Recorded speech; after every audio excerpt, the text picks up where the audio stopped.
안녕하세요. 경제적 자유로 가는 열차 자연입니다. 이번 시간에는 미국에서 시행되고 있는 인프라 투자법 그리고 인플레이션 감축법이 어떤 업종에 득이 되고 그리고 불리한 업종이 뭐가 될지 여기에 대해서 짚어보도록 하겠습니다. 지난 영상에서 IIJA 그리고 IRA 법안이 미국에서 시행이 되면서 정부 주도 경기 부양이 시작되고 있다고 이야기를 했습니다. 결국 정부에서 돈을 풀어서 경기를 부양하는 건데 어떤 분야, 어떤 기업들이 이 풀리는 돈의 영향으로 수혜를 입게 되는가, 그것을 우리가 체크해 봐야겠고요.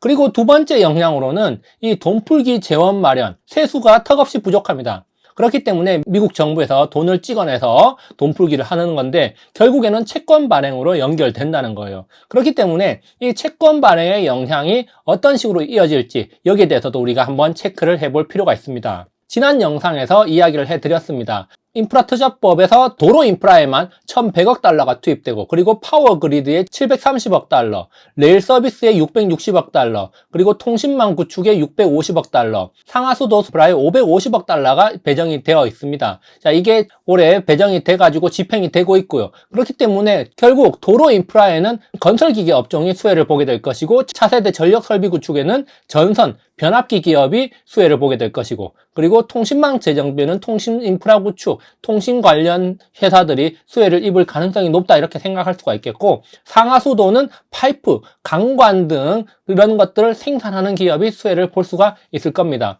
그래서 사실 이런 것들이 이미 올해 우리나라 주식시장에 많이 반영이 됐습니다.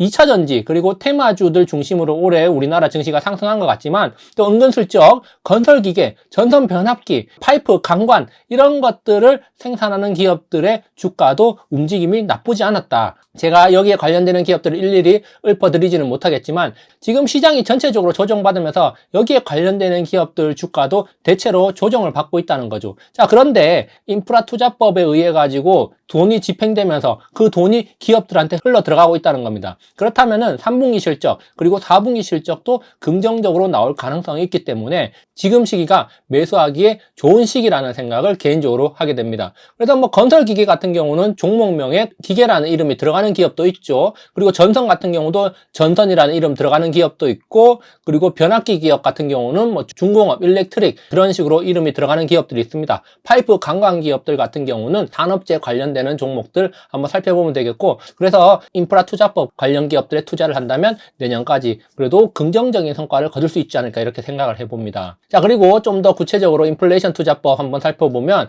인플레이션 투자법은 공장 건설을 통해서 또 일자리 증가가 있을 거고 그리고 세액 공제가 중요한 포인트를 차지하게 됩니다. 그래서 이 공장 건설, 일자리 건설 같은 경우는 인프라 건설, IIJA하고 연결되겠고요. 그리고 일자리가 증가함에 따라서 개인 소비 여력이 계속해서 유지될 것이다. 소비가 감소함에 따라서 미국 경제가 향후에 안 좋을 수도 있다. 이런 이야기가 나오고 있기도 한데 그렇지만 일자리가 계속해서 증가하고 있다는 점에서 소비가 지금 시장에서 우려하는 것보다는 더 나은 수치를 보여줄 수가 있다 이렇게 생각해 볼 수가 있습니다. 그리고 세액공제 같은 경우는 전기차를 구매했을 때 그리고 태양광, 풍력 등 이런 설비를 설치했을 때 크레딧을 제공해 주는 건데 이것도 이제 관련되는 기업들이 있죠. 기업들한테 보조금이 지급되는 것이고 그리고 세액공제를 통해서 개인한테도 현금이 지급되다 보니까 이런 것들이 연말 내년 초에 소비 여력 증가로 연결될 수 있다는 점 우리가 생각해 볼 필요가 있겠습니다.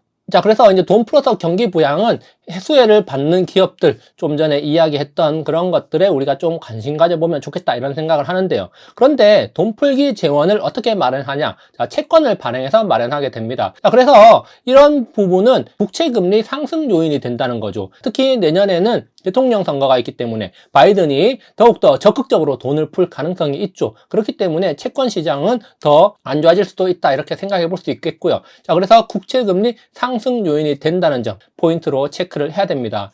지금 이미 미국채 금리는 고공행진을 하고 있어요. 계속해서 상승하면서 시장이 불안해하고 있다. 그런데 우리가 좀 더 어디에 주목해야 되냐? 이렇게 국채금리 수익률이 계속해서 상승하고 있고, 그리고 이런 고금리 상황이 오랫동안 지속될 것이라는 전망이 있고, 실제로도 그럴 가능성이 있습니다. 내년까지 계속해서 국채 발행을 통해서 경기 부양을 한다면은 미 국채 가격은 계속 떨어지고 장기채 시장에서 고금리가 계속 유지될 가능성이 높다는 겁니다. 개인적으로도 높게 유지될 걸로 보고 있고요. 자, 그렇기 때문에 이런 고금리 상황은 고밸류에이션 업종, 종목의 하방 압력 요인이 된다는 겁니다. 다시 말해서 성장주의 부정적인 환경이 유지된다는 건데, 올해 성장 기술주들이 가파르게 상승하면서 밸류에이션적으로 부담스러운 수준까지 왔는데, 지금 고금리 상황이 오랫동안 지속될 것이고, 국채 시장에서 미국채 금리가 계속 높은 수준을 유지하면서 굉장히 부담스러운 상황에 직면해 있다는 겁니다. 이런 일련의 상황들이 최근 성장 기술주의 움직임에 부정적 영향을 주고 있는 것과 연결지을 수도 있다는 거죠. 그렇기 때문에 우리가 그런 면들도 좀 생각을 하면서 투자를 하면 좋겠다.